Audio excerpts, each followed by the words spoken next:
Hey there, it's Michelle, and I have the one and only Larissa Banting joining me. Welcome to the show. Hi, thanks, Michelle. And I actually am the only Larissa Banting in the world. What? Did you Google that? How did you find that out? Because we have a very small family. So that like the last name Banting is not very common. And it's actually like an English name and like from hundreds of years ago. And my mom's family is Ukrainian, and Larissa is a Ukrainian or Russian Greek name. Oh, I love that. Oh my goodness. Well, that was an interesting tidbit about you. Can you tell a little bit more about yourself? Like before we hit record, I was telling you when I was reading about you, I was like, oh my gosh, so many cool things. And I just love learning from people that are entrepreneurs, like how they ended up where they are, because their journey is such a your experiences bring you to where you are now. And it's so interesting. Can you please share? Oh, yeah, happy to, because it has been a very curvy road. I mean, my parents were event producers. So they produced the largest ethnic festival in Canada. It was it grew to the point of being 4 days over July 1st weekend. And they had over 100,000 people who would come. And it was free. So I grew up with that. So for me, putting on these large scale events was just part and parcel. And I was a dancer. I'd always been a dancer since I was 3. My mom taught dancing. I got a scholarship to do my degree in dance. And I ended up dancing professionally. And then I was, after I finished my professional career, I was in like a semi-professional Ukrainian dance company. And one of my friends had just graduated from doing PR, and she had gotten to the point where she needed an assistant in her new agency. And so I was a writer, so she tapped me and I was like, okay, great. So that's how I got it started in PR. And it grew from there. I actually ended up doing marketing and PR for Alberta Ballet. And then I got into art and theater, which is like a city-run performing arts theater. We ran the children's festival with 50,000 kids. But because we would gain so much overtime that we would get the summer would be dark, because in Canada, you use every little bit of warm weather you can get. Like no one wants to be in a theater in the middle of July. So I would have those times that my vacations at that time of year. And that's when the film and television industry was in full, just going at full blast in Northern Alberta. So I ended up getting into television and film production as a publicist during my off season, because no one really wants to film in Edmonton in the middle of January, although they have.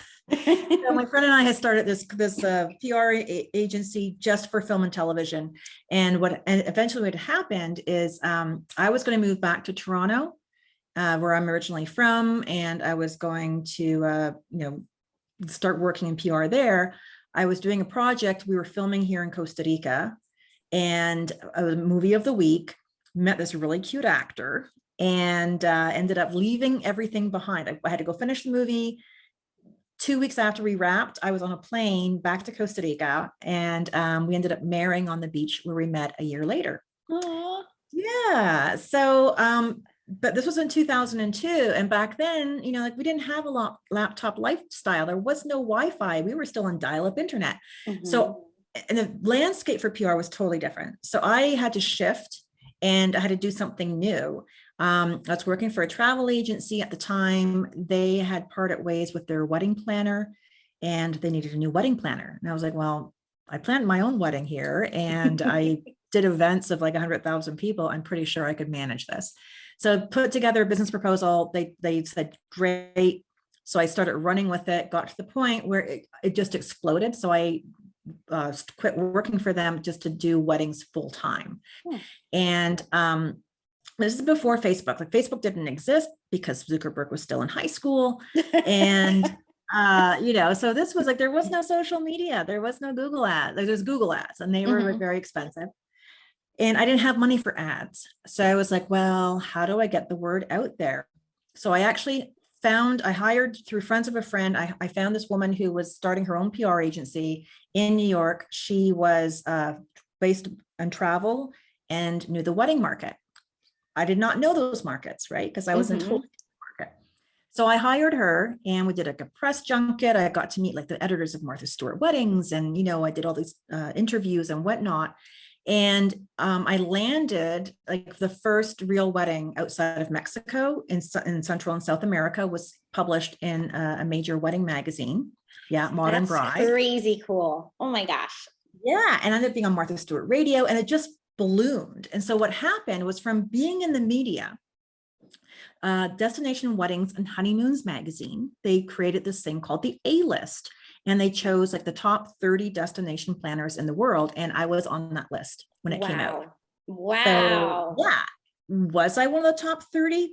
Probably not, but they saw me everywhere. Right? And they're like, oh, well, she must be the top one in Central America because she's at. Well, actually, I was the only person named in Central and South America. Right. So because of that, all of a sudden, you know, because there was a lot of people at that time was like, you know, Costa Rica, where is that? Like, are you living in huts? Is, you know, they don't think they were worried about sending money down here. Is this just a sham? So having that award and being in the media gave my business legitimacy, like it calmed those nerves. Okay, they're for real. And subsequently, our next year, our 4th year of business, we hit 7 figures. Oh, wow. Yeah. Yeah. That quick. That quick. Wow. I had, because we did travel and weddings, I had 14 employees. It was pretty crazy. So yeah, PR is, I can say without a shadow of a doubt, that is what built that business that, you know, or the wedding plan business that we have. So let's just rewind that, because I want to point out, because I mean, that was an amazing story. I love how it all connects, but you started out as a dancer, which is not even close to buy a computer. Even before we had computers, like you were not even at a desk, right? When people are on the phone back in the day, or even with the fax machine. And then how you went over to marketing and grew this business, basically not having that. So one of the things that I hear all the time, am guilty of saying myself, is like, oh, I can never be featured in so-and-so magazine. Like you were just saying that you were the top 30 because you didn't even have, like, you had experience, but you didn't have what is perceived to be, a lot, or, you know, the reasons and excuses you make that somebody else can and you can't, right? Yeah. So amazing. I just wanted to point that out because it is possible, right? That's kind of what one of my new sayings is, like, it is possible. Anything is possible, right? Yeah. Because that's what we're talking about today. We're talking about getting featured on media outlets, even if you're just starting out, right? So even if you have like a little bit of experience too, that's obviously going to help you more. So can we just kind of break things down a little bit? Like, what exactly is publicity and how is it different from other forms of marketing? Okay, perfect. Well, it's the thing. A lot of people don't understand what PR is. Like they know it's like, it's usually lumped under marketing. But what it is you're basically, like, when we're talking PR, we're talking earned media. What I mean by earned media is that you're not paying to be there. Okay. So that means that you're there because that media outlet feels that your story is of merit, is something that is going to benefit their audience. Because just like you and I being business owners, we have to think about our customers and clients, right? Like what is going to serve them best? Same with the media. If they're not giving stories that are of interest, that are newsworthy, that it's going to make their readers or listeners or viewers' lives a little bit better, that audience is going to go next door to their competitor. Right. So, you know, so if you come at the media, to the media from that perspective, like, I'm here to serve your audience, as opposed to, hey, hi, I'm Larissa, do a story about me. Right. So that's really where it boils down to. It's about your story being so good that the media says, we want to feature you. And actually it's against the journalistic code of ethics to pay to be featured. That's why on Dateline, they're like, we never pay for an interview. That's what they mean by that, right? Yeah. Okay. In fact, in March, there was a big shakedown, a little bit of gossip for you here. Oh, I want to know. They're spilling all the tea. Yeah, I was like, let me in on it. Yeah, Forbes actually fired 200 writers. Wow. Partly because of this, because there were writers, it turned out, who were taking money to write a feature. Very, very interesting. So, okay, that also overcomes another excuse or reason that maybe you think you are, I don't have the money to pay to get on there. That's not how it works. I love it. Love it. No. Okay. So how do you know when you're ready for publicity? If you have a business, you're ready. Seriously. That's my go-to for anything, because you know what?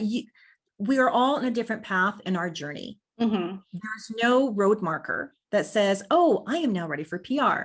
Okay. Someone is always going to be further behind you. There's always going to be somebody further ahead of you. So that doesn't matter. And there's some media outlet that is ready for your story, wherever you are at this particular moment. I mean, there are 2 million podcasts in existence right now, and there's thousands more coming online every single month. So trust me, you're going to find some kind of an outlet. I mean, if you think also of the media as being like baseball, you've got your minor, your the little league, right? You've got your minor league, and you've got your majors. So just like your first time up at bat, you would not expect to hit the mound, a World Series and try to hit a home run. Well, don't put that pressure on yourself. Oh, I want to get into Forbes. That's great. Aim for Forbes, but don't start there. Right. Like go with your local newspaper, go with that low hanging fruit, and you build up your media muscle, because you have to get, as a podcaster, people who've never been in front of a podcast or done anything live with the media, like they stumble, they go over here, they go over there. You have to get that training down, and then you work your way up. So yeah, you are ready. If you have hung out your shingle saying, I'm a professional, people are paying you for your service and experience, the media wants to hear from you. I love this. Now, you mentioned twice now about your story. Okay. And I know this is something that I used to tell myself and later discovered that I do, is I don't have a story. Or, you know what I mean? Like my story is not good enough, or it's not as juicy, or it's not as this or whatever as everybody else. So can you touch base on that? Like whether you do have a story, how do you craft your story for publicity in particular? Absolutely. So here's the thing. We all have a story, and we might, we all have that imposter syndrome is something. I think anyone who says they don't have imposter syndrome to even some degree is lying. We all have it. Agreed. And we always have this, especially with social media, like, oh my gosh, look at what they're doing. Like, how can I possibly compete with that? And don't even go there. Okay. Here's the thing. You have a story. It's unique. That can be how you got started in your business, right? Like, look at the beginning of this interview. You were a dancer? How did you go from dancing to being in PR? Right? Like, to me, that's my life. It's like, well, that was just how it happened. It's not a big deal. But to other people, it's like, wow, that's really interesting. So never underestimate the power of your how you got started in business. Because what you might think is pedestrian to other people is fascinating. And there's someone right now who's probably in the exact same shoes you were in before you started. And they're sitting there going, gosh, I don't know if I should go through with this. Do I go ahead and do this? But then they hear your story and it's like, wow, they did it. Well, that means that I can do it too. All right. So how you got started is a great place for a story. Your story about what hobbies you have. Like, how do you tie that into business? You say, Larissa, right? Let me give you a little example.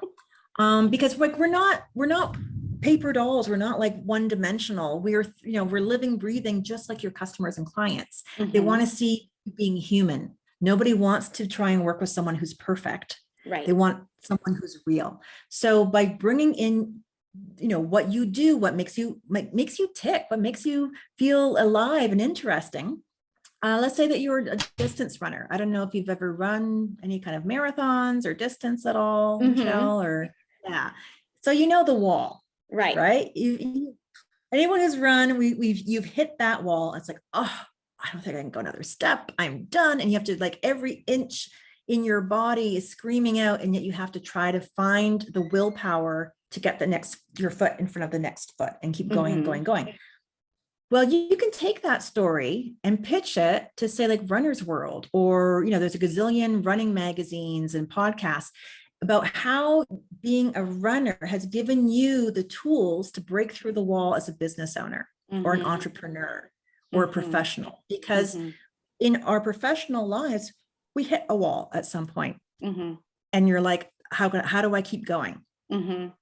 That is a great story, because guess what? People who are runners and need your services are going to read that story. And now you're part of the tribe, right? Like, oh, you're a runner, I'm a runner. Oh, you must be cool because I'm a runner too. Yeah. Cool people. I want to do business with you. Yeah. Right. So something as simple as your hobby. I mean, maybe you crochet or do, I don't know, embroidery or needlepoint. There's 12 magazines. There's 12 print magazines just dedicated to knitting and handicrafts with fabric. I know, it's crazy, right? Yeah. So you could maybe, do a human interest story again about how your hobby of, say, crocheting has helped you be a better entrepreneur, because you have to be focused on my minutiae, like the little tiny details, but also understand the big picture, the overall pattern. And so you can start going into how does that help you as a business owner? And again, you're tying yourself into your story that in an unusual way. People don't expect to read a story about how being a runner or a needlepoint aficionado is going to make someone a better entrepreneur. I love that. So even if you think you're too young, too old, too whatever, you can make that into a story. You can make that into a story. Absolutely. Like, I'm going to give you a low-hanging fruit. If you've never done PR before, have you gone to college or university? They all have alumni magazines, right? They all need to showcase great things their alumni have gone on to do.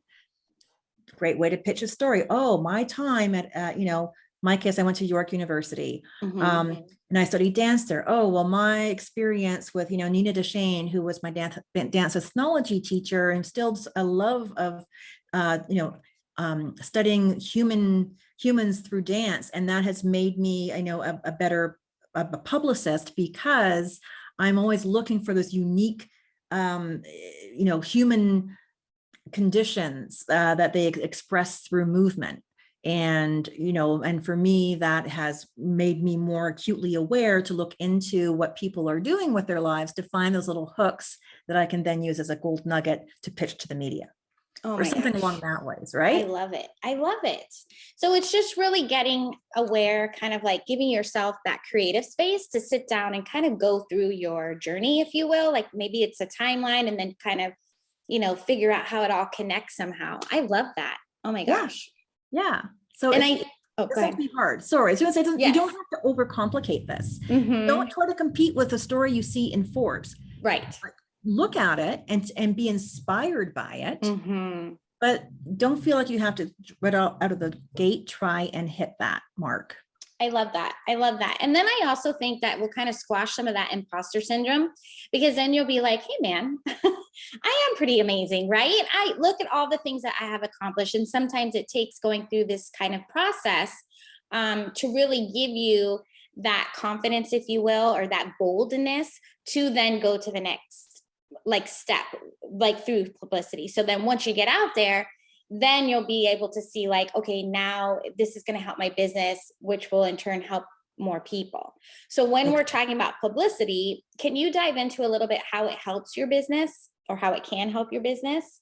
Absolutely. Yeah. This is why I'm so passionate about publicity, is because it is the fastest way. Well, first of all, you're being showcased as a vetted authority to an already engaged audience.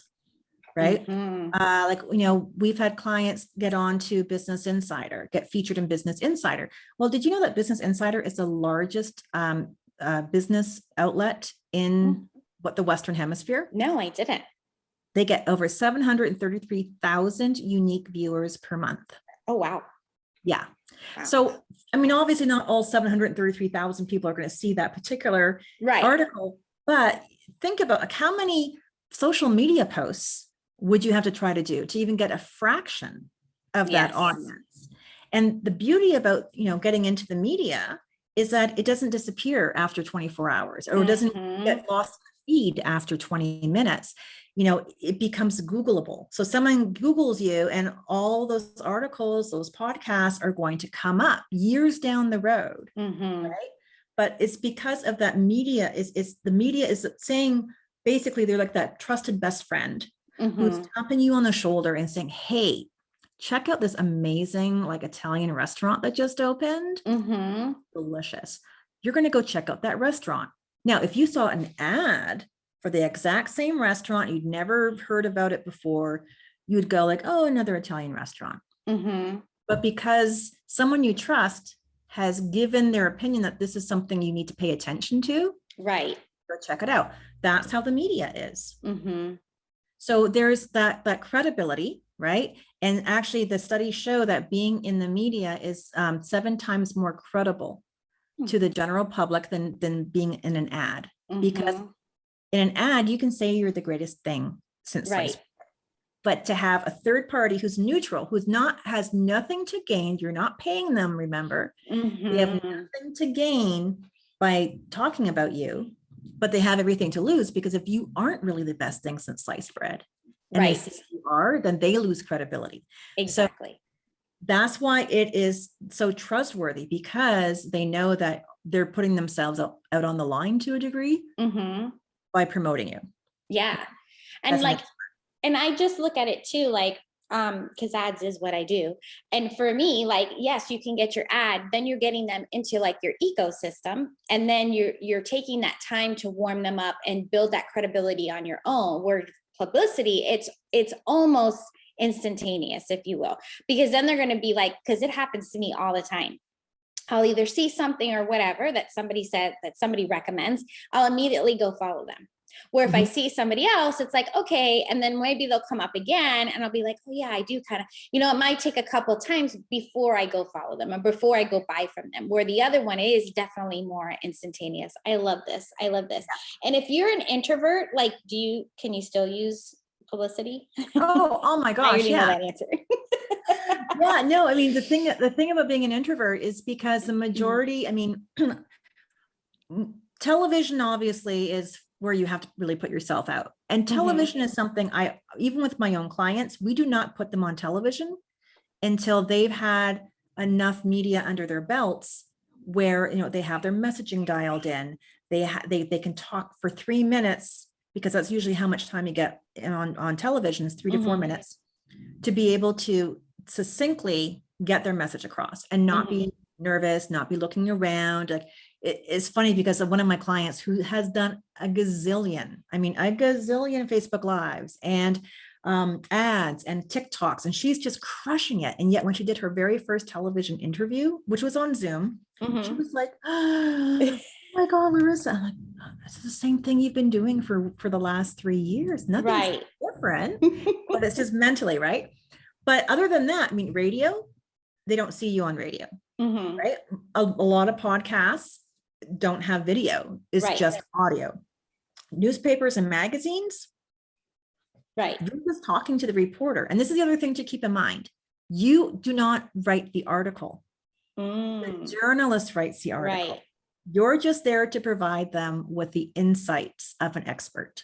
And when you do that, do you let's say you go to Haro or something like that, if you were doing it on your own, or do you as the PR relations person write that, or would you send that to me and say, hey, they're wanting this, give these points? How does that work? Well, there's opportunities to do be a contributor writer, a contributing writer to certain outlets, and some outlets will accept contributions. So in that case, unless our client is a writer, we do have some authors and they prefer to write, then they'll write the piece. But typically, if I'm doing a contributing piece, I will send the questions to my client. I tell my client, okay, just box for me or send me the answers through voicemail. And then we transcribe them. and then edit them. And then I put them together because I was a journalist, and I'll send them in. But typically when we're just pitching to the media, we will like, here's the story idea, like here's the hook, and here's what they can talk about.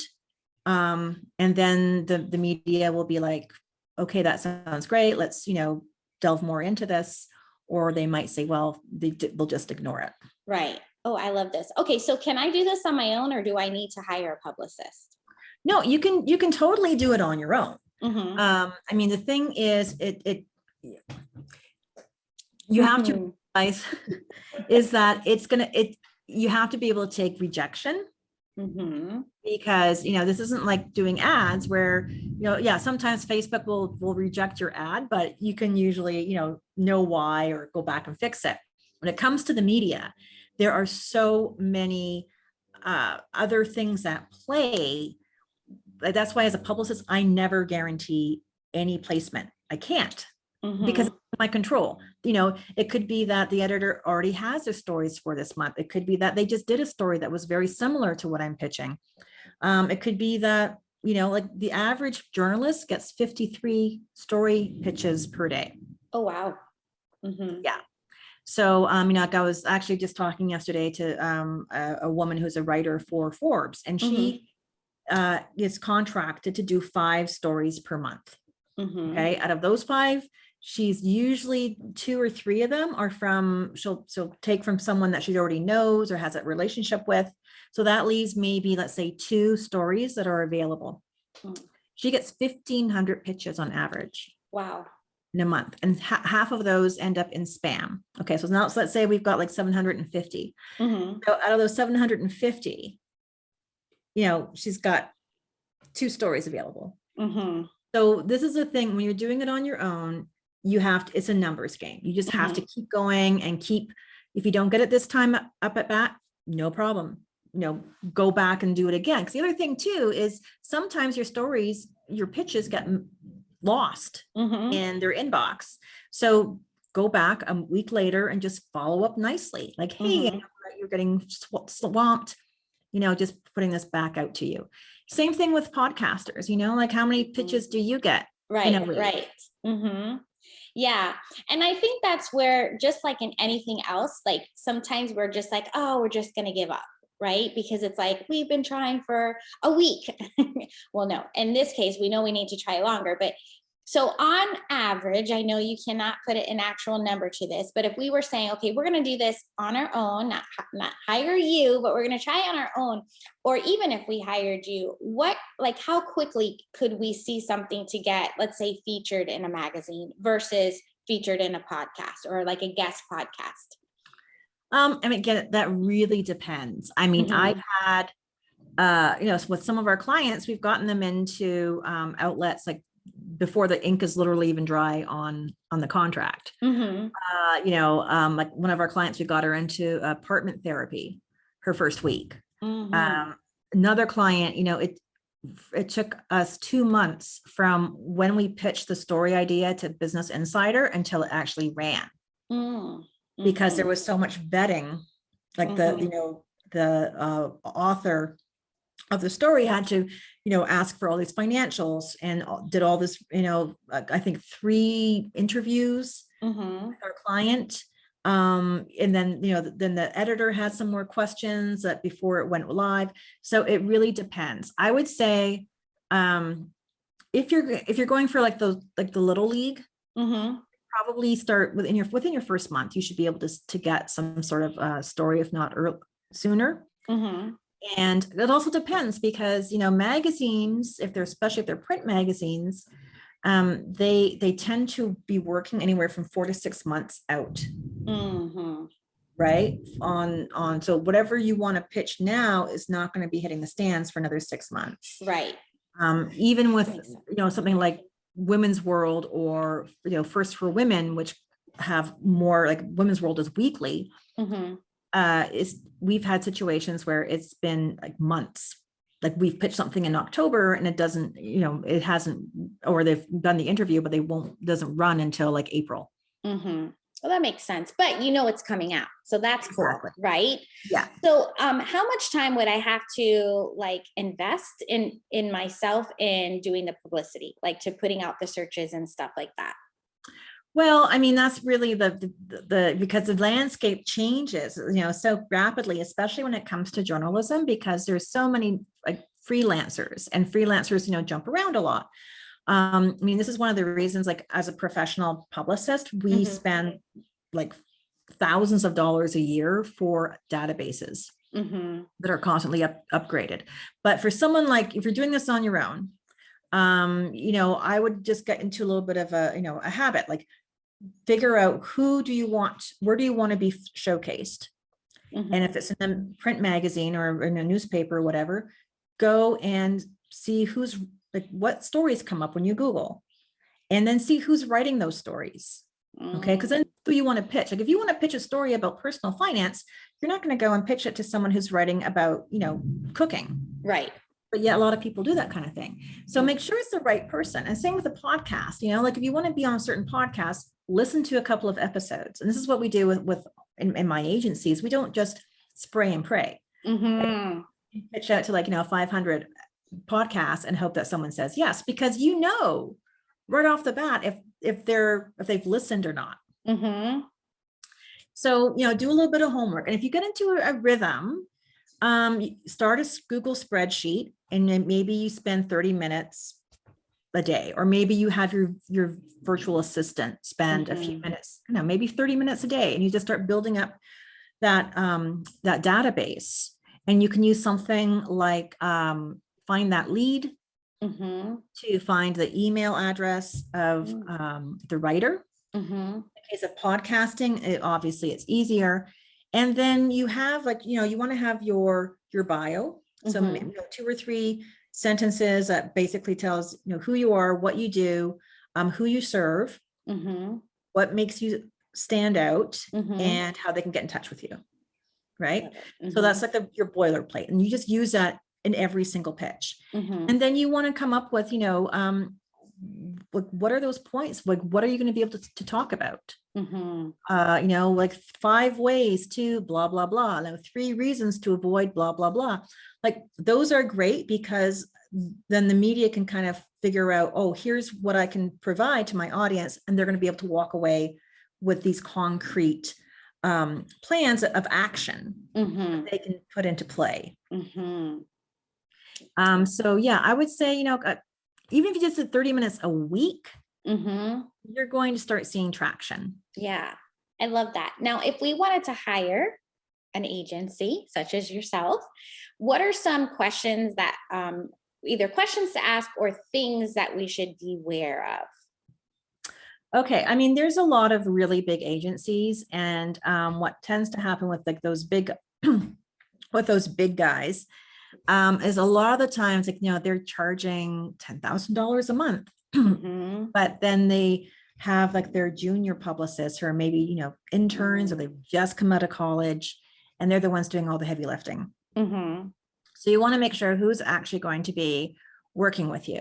I've seen, because I'm on Twitter. Twitter is where all the journalists hang out. So if you want to get in touch with, if you want to start having that relationship built up with a journalist, follow them on Twitter and start interacting with them, so that when you do go and pitch them, you're not a cold email. They're going to recognize your name, right? I love it. But start seeing they'll whine. Journalists, we whine a lot, but just the bad pitches that they get. And I see this they're supposed to be a professional PR firms, and they're doing mail merges that aren't working, dear first name. Oh gosh. Honestly, or they're pitching stories to someone who has nothing to do with that particular topic.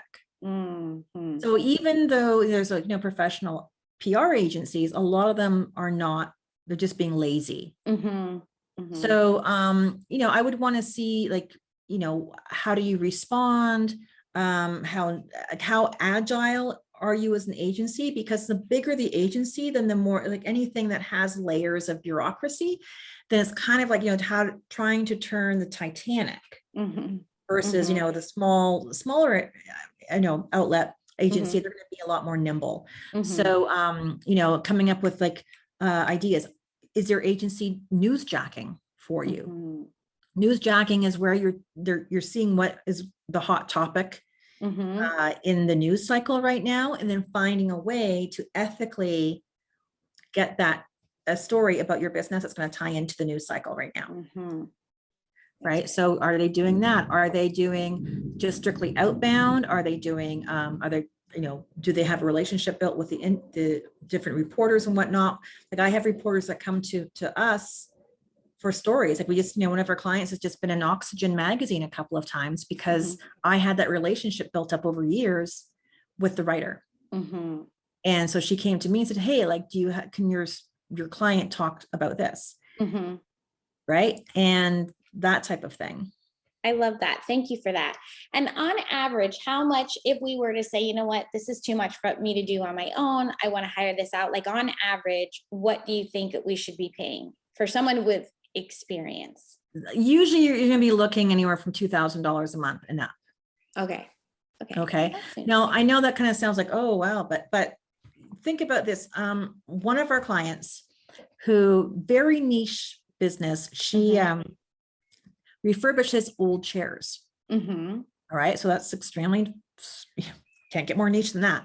And we got her onto a podcast called Thrift Diving. And again, like this is a very niche podcast. It's about, people refurbishing old materials. But that podcast has a very loyal following. It's not, obviously it's not like Entrepreneur on Fire, something like on that lines, but this was a perfect audience for her. And that she also has a YouTube channel tied in with the podcast. So from being on that podcast and the YouTube channel, within a week, she had 100,000 views of the episode and 1,000 new subscribers signed up to her waiting list. And when she opened her cart, I think it was 2 weeks later, she had 23 sales of her course directly to the people from that podcast because affiliate track. But she still is getting more subscribers daily because that podcast and that YouTube show they're evergreen. They're just here in the background, right? So this is why, getting into the media is so powerful because it is there working in the background for you for years. Yeah. I love that because like you say, it is ongoing. It does give you kind of that like injection of, I sometimes call it a cash injection. So I'm trying to figure out, did like a follower or an influence injection that will then spark that cash injection, right? So that's type of money. Lately, I've been all about when I'm building my team is like, and I know you're always supposed to look at like who on your team is making you money, right? However, there's some positions that like they make you money because it saves you time, but it's not really bringing in the money, right? Where this type of hiring is going to bring you money. It's going to bring you leads and it's going to bring you sales, right? Eventually. So, yeah. The thing is, you have to think about PR. It's not, this is where it's more like, I always joke it's a dark art, not a science. It's like with ads, you can measure that ROI very quickly. Oh, okay. Like if I change my audience, or if I throw more money at Facebook, I'm going to get more eyeballs and therefore, hopefully more sales. With PR, it's a long game. Right. Like you could hit a home run and get like the 100,000 views or whatever, but you have to really think about this as being a long game. And it's accumulative. And where the ads, for example, you're going to get, people to see you really quickly. The thing about PR is that you're going to be able to have those long conversations. Right. Like this, what we're doing right here. Even if I had purchased an ad on, say, a radio station, that would be 30 seconds, 15 to 30 seconds. Being a feature article that takes 3 minutes to read. How much can you get into, say, like, a 140 letter tweet, or how much can you do in a long form email or even in an ad? Right. You can get really deep so that when people finish reading that article or hearing that podcast interview or seeing you on television, they can go, wow, that's someone I feel like I know, that I like, and I think, and I trust them because they're on in the media. I want to find out more. And that way you can really shorten that sales cycle. Yes. And I agree. And then I do feel that this is the time of thing that you're in for the long game, because nothing is really an overnight thing. And I really feel that it's the proper investment to build your business long-term, because you want to be in the long game, right? So it's definitely well worth it. Are there any recommendations, any final thoughts that you want to give about PR to the solopreneur? Get started now. Get started now. Yeah, I mean, podcasts, like for me, I always joke it's a gateway drug to PR, because there's 2 million of them. There's so many niche, like very niche, that you can find the perfect podcast where your perfect audience is. Right? So get started there. The other thing we're just like talking about the ROI is you also have to think about what we call the advertising value equivalency. So that feature story, for example, that was in Business Insider, if you were to buy an ad in Business Insider with that amount of space, it would have cost like $533,000. Wow. Yeah. That our client got that for free. Exactly. Oh my gosh. That's awesome. Okay. Yeah, it's time for Michelle. Get started. Just get started. Get started. Don't even think anymore. Yeah. Okay. It's time for Michelle's hot minutes. So I'm going to ask you a few rapid fire questions. So just answer the first thing that comes to mind. Okay. Let me just set my timer for a minute. Okay. Ready? Okay. Would you rather be chronically underdressed or overdressed? Overdressed. Okay. What is your guilty pleasure? Oh, potato chips. What flavor? Oh, if I was in Canada, it would be dill pickle, but here it's balsamic vinegar. Okay, love it. Would you rather have a personal masseuse or a personal chef? My husband's a personal chef, so I'll go with the masseuse. Oh, you're so lucky. Mine is technically not a chef, but he is my personal chef. I'm right there with you. Okay, what is your favorite way to de-stress? A glass of wine and listening to jazz. Red, white, or rosé? Red. Okay. What do you wish someone taught you a long time ago? Oh, how to invest. Where's your next travel destination? I'm actually heading to Connecticut this weekend for a mastermind. Yeah. Oh, love it. Classical ballet or modern dance? Oh, it's like asking which of your children is your favorite. Okay, we know that one. And what tells you most about a person? I'd say teeth. Oh, really? I love that. That was fun. I so appreciate you, Larissa, for coming on the show today. Thank you for having me, Michelle. Oh my gosh, this is great. Where can people find you? Well, like we said at the beginning, I'm the only Larissa Banting in the world. So it makes it very easy. So larissabanting.com. And you'll find my blog there. I have some great resources to get you started for free in PR. And so check me out. I love it. All right. Well, thank you once again for coming on the show. I so appreciate you. Thanks again for having me. All right. Well, there you have it. How to get featured on media outlets, even if you're just starting out, with Larissa Banting. So definitely go check her out. I'll drop where you can find her in the show notes. I hope you enjoyed the show. Until next time, let's grow your business together.